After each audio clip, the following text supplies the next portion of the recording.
Assalamualaikum warahmatullahi wabarakatuh. Jumpa lagi bersama kami sobat dengan tim DR Production bersama saya Dani Setiawan. Di video kita kali ini akan membahas poin 5, yaitu beton bertulangan tunggal. Video kita kali ini akan terdistribusi menjadi 2 kali penayangan dikarenakan durasi yang cukup panjang. Terima kasih bagi yang sudah subscribe, bagi yang belum silahkan subscribe. Tanpa berlama-lama waktu, mari kita saksikan pembahasan awal dari poin 5 ini, yaitu mengenai pengertian tegangan dan regangan. Tegangan adalah merupakan perlawanan bahan atau material terhadap beban luar yang diukur dalam besaran beban kerja per satuan luas. Nah, bila pada material bekerja gaya aksial, maka tegangan yang terjadi adalah gaya luar dibagi dengan luasannya, atau P per A, di mana P adalah gaya luar, A itu adalah merupakan luas permukaan. Bila pada material bekerja gaya momen, maka tegangan dapat didefinisikan gaya momen per perlawanan penampang atau M per W. Nah, mengenai tegangan ini sebetulnya ini lebih detail dibahas pada materi perkuliahan mekanika bahan. Tapi tidak ada salahnya kita akan ulas sepintas mengenai tercapainya nanti dalam perhitungan analisis beton bertulang. Ya, berikutnya adalah pengertian dari regangan. Regangan itu merupakan rasio, ya, atau perbandingan antara perubahan panjang terhadap panjang mula-mula. Jadi bila dituliskan dalam bentuk persamaan adalah demikian, regangan sama dengan perubahan panjang per panjang awal. Jadi itu didefinisikan delta L menjadi dibagi dengan L. Hubungan tegangan dan regangan adalah tegangan dibagi dengan modulus elastisitas. Jadi F itu adalah merupakan tegangan dan EC itu adalah modulus elastisitas. Di sini kenapa diberikan EC? Karena modulus elastisitasnya adalah dari nilai beton bertulang. Tapi kalau untuk baja, E-nya itu adalah E-seal atau ES. Berdasarkan persentase tulangan baja dalam komponen struktur ini balok beton bertulang, maka terdapat 3 macam keruntuhan lentur balok, yaitu yang pertama adalah keruntuhan tarik, keruntuhan seimbang, dan ada yang namanya keruntuhan tekan. Nah, di sini diberikan pengertiannya adalah keruntuhan tarik itu adalah tulangan baja akan mencapai kuat luluhnya sebelum diakibatkan regangan yang terjadi pada tulangan yang cukup tinggi mencapai 0,005 atau lebih. Persentase tulangan baja terhadap penampang beton itu sangat kecil. Nah, berikutnya adalah keruntuhan seimbang. Keruntuhan seimbang itu adalah tulangan baja akan mencapai kuat luluhnya dan pada saat yang bersamaan beton mencapai regangan ultimate-nya, yaitu sebesar 0,003. Nah, sedangkan keruntuhan tekan itu didefinisikan adalah pada balok dengan persentase tulangan baja yang cukup besar, beton akan runtuh sebelum tulangan baja mencapai kuat luluhnya. Nah, ini keruntuhan ini digambarkan dalam suatu regangan, ya. Nah, di sini ada 3 macam keruntuhan balok, katanya ditinjau dari tulangan baja. Pokok bahasan berikutnya adalah mengenai batas regangan. Nah, berdasarkan konsep regangan yang terjadi pada penampang beton dan tulangan baja, ya, secara umum ada 3 macam jenis penampang yang dapat didefinisikan. Yang pertama, kondisi regangan seimbang atau balance strain condition. Nah, tulangan baja tarik mencapai luluh, sedangkan beton yang tertekan mencapai regangan ultimate-nya. Terus kemudian yang kedua, penampang terkendali tekan atau compression controlled section. Nah, jadi tulangan tarik terluar mencapai 0,002, sedangkan beton yang tertekan mencapai regangan ultimate-nya yaitu sebesar 0,003. Nah, yang ketiga adalah penampang terkendali tarik atau tension controlled section. Di sini bahwa tulangan tarik terluar mencapai regangannya yaitu 0,005, sedangkan beton yang tertekan mencapai regangan ultimate-nya. Nah, ini diberikan atau digambarkan mengenai keadaan penampang, yaitu ada terkendali tarik, ada daerah transisi, ada daerah tertekan. Nah, di sini diberikan catatan bahwa penampang lain yang berada di antara penampang terkendali tekan dan terkendali tarik dinamakan berada pada daerah transisi. Sedangkan di samping itu ditambahkan pula bahwa regangan tarik pada kuat nominal di daerah transisi tidak boleh kurang dari 0,004 untuk setiap komponen struktur lentur ya, tanpa beban aksial ataupun ada beban aksial tidak boleh melebihi 0,10 FC aksen dikali AG-nya, di mana AG-nya itu adalah luas gross penampang beton. Pokok bahasan berikutnya adalah mengenai faktor reduksi kekuatan. Nah, faktor reduksi kekuatan itu tidak lain identik dengan pokok bahasan untuk LRFD, Load Resistance and Factor Design. Nah, jadi prinsip daripada metode LRFD ini adalah bahwa kuat rencana harus lebih besar daripada kuat perlunya, atau kalau lebih diingatkan lagi, kekuatan daripada elemen struktur harus lebih besar dari beban luar yang bekerja. Maka dari itu di sini didefinisikan kalau kita menganalisa suatu struktur ya, akan terjadi 3 bidang gaya dalam. Jadi untuk momennya dikalikan V, jadi V momen penampang itu harus lebih besar daripada MU-nya. MU itu adalah gaya luar. Begitu pula dengan VMN, bahwa VMN harus lebih besar daripada FO-nya. Begitu pula untuk VP, itu harus lebih besar daripada nilai PU-nya atau gaya luarnya. Nah, jadi penggunaan faktor reduksi ini dilakukan dengan mengingat bahwa terjadinya antisipasi ketidakpastian dari kuat normal penampang. Terus kemudian yang kedua, merefleksikan tingkat duktilitas.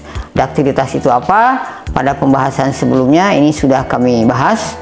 Terus kemudian yang ketiga adalah merefleksikan tingkat kepentingan suatu struktur ya. Nah, berikut adalah tabel SNI 2847 tahun 2019, diberikan nilai-nilai V atau faktor reduksi. Nah, untuk momen itu harus dilakukan analisis terlebih dahulu, apakah itu dia dalam keadaan terkendali tarik, apakah terkendali tekan, ataupun dalam keadaan posisi transisi. Nah, terus kemudian untuk geser 0,75, untuk torsi 0,75, dan untuk tumpu 0,65. Nah, ini adalah merupakan tabel ringkasan batasan nilai regangan. Jadi untuk terkendali tekan itu seperti bagaimana, untuk terkendali tarik itu bagaimana, dan untuk daerah transisi ini bagaimana. Ini hanya sekedar untuk mengingatkan. Nah, berikutnya adalah variasi nilai V untuk tulangan, dimana F-yardnya itu diambil harus 400 MPa. Jadi ada dalam kondisi terkendali tekan, ada dalam daerah terkendali tarik, dan juga untuk daerah transisi. Nah, berikutnya adalah nilai V untuk daerah transisi. Itu bisa dipakai berdasarkan regangannya atau berdasarkan perbandingan antara letak garis netral terhadap tinggi efektif beton. Ini sama saja, ini hasilnya nanti. Ya, berikutnya adalah mengenai pokok bahasan distribusi tegangan tekan ekivalen.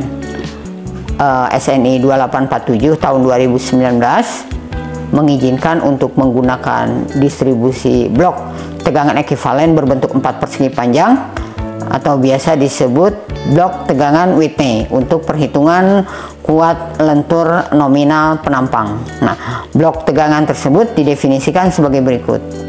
Nah, ini terlihat gambar blok tegangan persegi ekivalen. Nah, jadi misalkan suatu struktur balok bila diberikan beban luar, maka akan membentuk blok tegangan persegi ekivalen sebagai berikut. Nah, biasanya yang dipakai itu pada poin D, ya, dimana poin D itu adalah merupakan penyederhanaan dari kondisi tegangan aktual. Ya, terlihat bahwa pada bagian D itu ada yang namanya A itu adalah beta 1 dikalikan C itu adalah jarak antara garis netral terhadap serat tekannya. Di situ nampak sekali. Terus kemudian ada daerah kompres atau C besar, ada juga daerah tension, ya. Nah, posisi C itu adalah di tengah-tengah daripada A. Untuk lebih jelasnya, mari kita lihat dalam bentuk 3 dimensi. Nah, ini adalah berbentuk 3 dimensi dari blok tegangan equivalence. Nah, terlihat bahwa penotasiannya adalah sebagai berikut. Nah, untuk perhitungan kekuatan nominal daripada penampang itu tidak lain adalah merupakan sketsa dari penotasian di dalam blok tegangan ekivalen. Jadi seperti misalkan untuk C itu tidak lain adalah daerah tekan. Tekan itu merupakan volume beton yang tertekan. Jadi bidang tekannya itu didefinisikan tidak lain adalah volume. Jadi 0,85 Fc aksen dikalikan A dikalikan lebar penampang itu sendiri, yaitu B. Sementara untuk T atau bidang tarik atau tension itu didefinisikan adalah luas tulangan baja yang tertarik dikalikan dengan F-yardnya. Nah, ini adalah nilai beta 1 untuk perhitungan A. Itu tergantung daripada nilai FC aksennya. Nah, bila misalkan FC aksennya berada di antara 17 MPa dan 28 MPa yang kita pakai, maka beta 1 langsung dipakai adalah 0,85. Berikutnya adalah bila FC aksen yang kita pakai berada di antara 28 sampai 55, maka nilai beta 1-nya harus dihitung terlebih dahulu. Sedangkan bila FC aksennya yang diambil di atas 55, maka beta 1-nya langsung bisa dipakai sebesar 0,65. Nah, tadi di dalam gambar sketsa bahwa A itu tidak lain adalah beta 1 dikalikan C kecil. C kecil itu adalah jarak garis netral ke serat terluar beton tekan. Nah, jadi mengingat kita pada hukum Newton 1 bahwa sigma horizontal itu sama dengan 0, maka C itu tidak lain adalah sama dengan tensionnya. Kalau kita substitusikan akan nampak bahwa 0,85 Fc aksen dikalikan A dikalikan B sama dengan luas tulangan tarik dikalikan F-yardnya, maka akan diperoleh nilai A kecil itu sendiri. FC aksen itu adalah kuat tekan beton, satuannya dalam MPa, sedangkan F-yard itu adalah kuat leleh baja tulangan. Satuannya dalam MPa. Nah, kita lihat bentukan kopel ya, bentukan kopel gaya yang tertera di dalam penampang beton.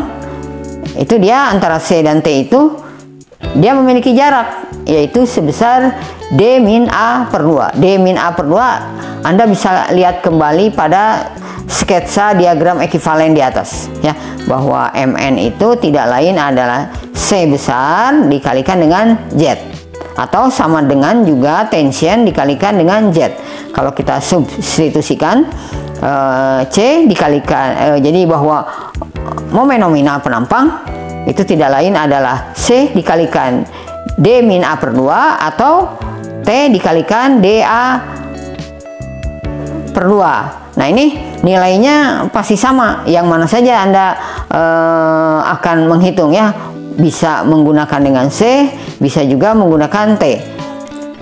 Bila lebih detail lagi, C itu kita uraikan kembali bahwa C itu adalah 0,85 FC aksen dikalikan A dikalikan B dikalikan D-A/2 atau luas tulangan tarik dikalikan F-yard dikalikan dengan D-A/2 ya. Nah, maka untuk persamaan selanjutnya itu dikalikan faktor reduksi, maka faktor reduksinya diikuti dalam analisa tersebut ya, bahwa Mn itu adalah kuat lentur nominal, sedangkan Vmn itu didefinisikan tidak lain adalah kuat rencana lentur nominal. Berikutnya adalah perhatikan diberikan gambar penampang persegi pada kondisi seimbang. Nah, dari gambar tersebut kita akan menurunkan nilai rho dalam keadaan balance. Rho itu tidak lain adalah didefinisikan merupakan perbandingan antara luas tulangan yang ada dibandingkan dengan luas penampang beton efektif ya. Nah, ini di sini yang pertama dengan menggunakan segitiga diperbandingkan, maka diperoleh nilai CB-nya. Berikutnya adalah terhadap gaya. Jadi terhadap gaya dalam keadaan seimbang. Di depan tadi sudah dijelaskan bahwa kompres itu sama dengan tensionnya. Nah, ini adalah merupakan rho B itu tadi sudah disebutkan bahwa rho B itu adalah merupakan perbandingan antara luas tulangan yang ada dibandingkan dengan luas efektif beton. Nah, melalui substitusi maka diperolehlah nilai rho B. Nilai rho B itu tidak lain adalah 0,85 dikalikan dengan perbandingan antara FC aksen dibagi dengan F-yard-nya dikali dengan beta 1. Beta 1 tadi sudah diberikan informasi bahwa nilai beta 1 itu tergantung daripada nilai FC aksennya. Terus kemudian dikalikan dengan 600 dibagi dengan 600 plus F-yard-nya. Nah, berikutnya adalah bahwa SNI 2847 tahun 2019 mensyaratkan bahwa regangan tension itu boleh dalam keadaan 0,04. Maka pada kondisi di sini adalah merupakan pada kondisi kuat lentur nominal. Maka diperolehlah di sini diturunkan mendapatkan persamaan daripada C kecil ya. C kecil itu tidak lain adalah rho dikalikan D dikalikan F-yard dibagi dengan 0,85 FC aksen dikalikan dengan beta 1. Berikutnya adalah kita lihat gambar penampang dalam keadaan seimbang dan penampang dalam keadaan terkendali tarik. Di sini akan diturunkan persamaan rho maksimum dan keterkaitannya dengan nilai rho balance tadi.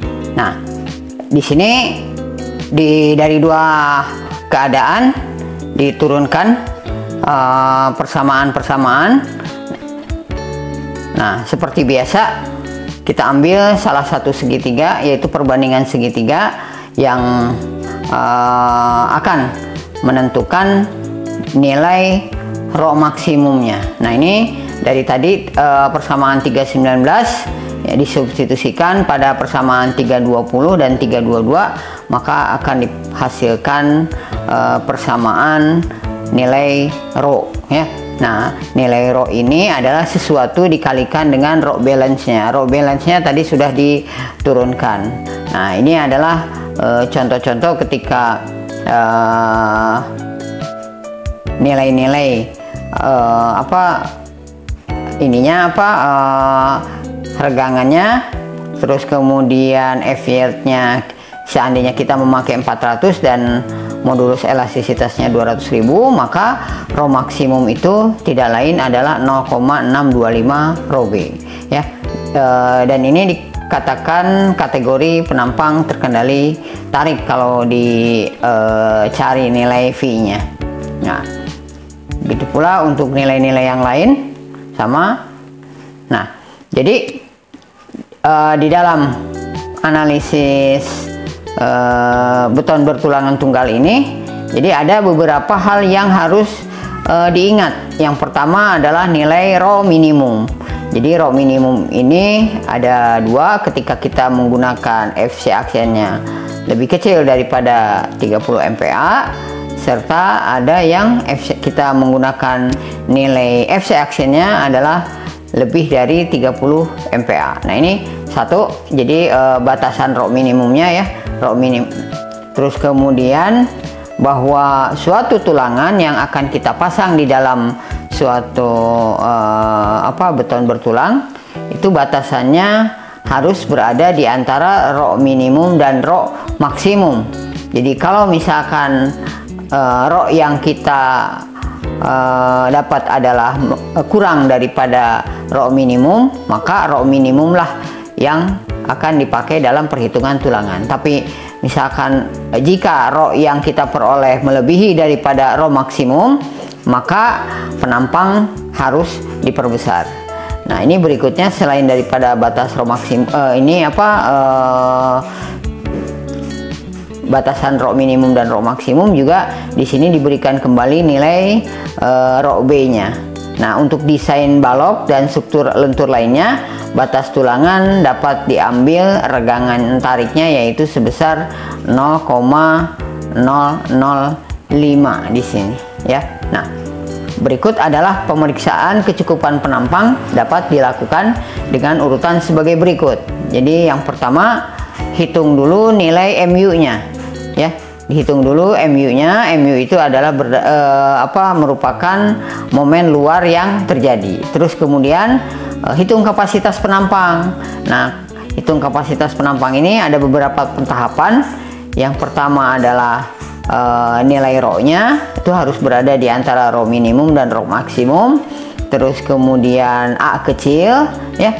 Nah, seperti tadi bahwa A kecil itu didefinisikan luas tulangan dikalikan dengan F dibagi dengan 0,85 FC aksen dikalikan dengan B, dan periksa juga nilai regangan tarik dan nilai V-nya. Setelah itu maka dihitunglah kekuatan penampang tersebut yaitu VMN.